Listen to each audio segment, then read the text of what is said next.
పరిశుద్ధ గ్రంథము నుండి ఒక్క వచనము విందాము. 2వ దినవృత్తాంతముల గ్రంథము 1వ అధ్యాయము 12వ వచనము.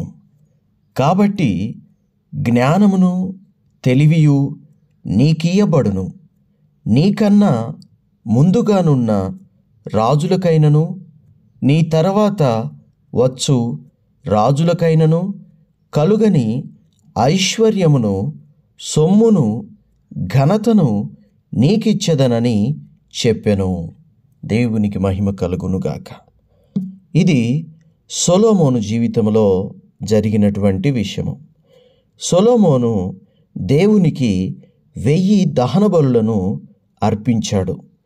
1000 దహన బలులను అర్పించిన ఆ యొక్క గొప్ప ఘనకార్యము ప్రభువుకి ఎంతగానో ఇష్టంగా ఉంది.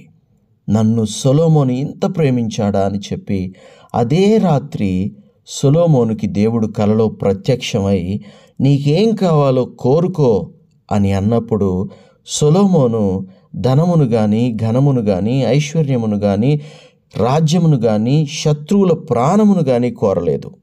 సొలొమోను ఏం కోరాడంటే దేవుడు తనకు అప్పగించిన ప్రజలను పరిపాలించుటకు తనకు బుద్ధి చాలదని తాను గ్రహించుకొని, తన వయసు చిన్నదని తాను గ్రహించుకొని, దేవా నువ్విచ్చిన ప్రజలకు న్యాయము తీర్చుటకు నాకు జ్ఞానమిమ్మని దేవుణ్ణి అడిగాడు. అందుకు దేవుడు జ్ఞానముతో పాటు ఐశ్వర్యమును, ఘనతను, సొమ్మును ఇస్తూ ఉన్నాడు. దేవునికి మహిమ కలుగునుగాక. దేవుని బిడ్డ, మొదట దేవుని నీతిని, దేవుని రాజ్యాన్ని వెతుకు, ఆ తర్వాత అవన్నీ మీకు ఇవ్వబడతాయని ప్రభువు చెప్తూ ఉన్నాడు. దేవుడు మిమ్మల్ని దీవించునుగాక.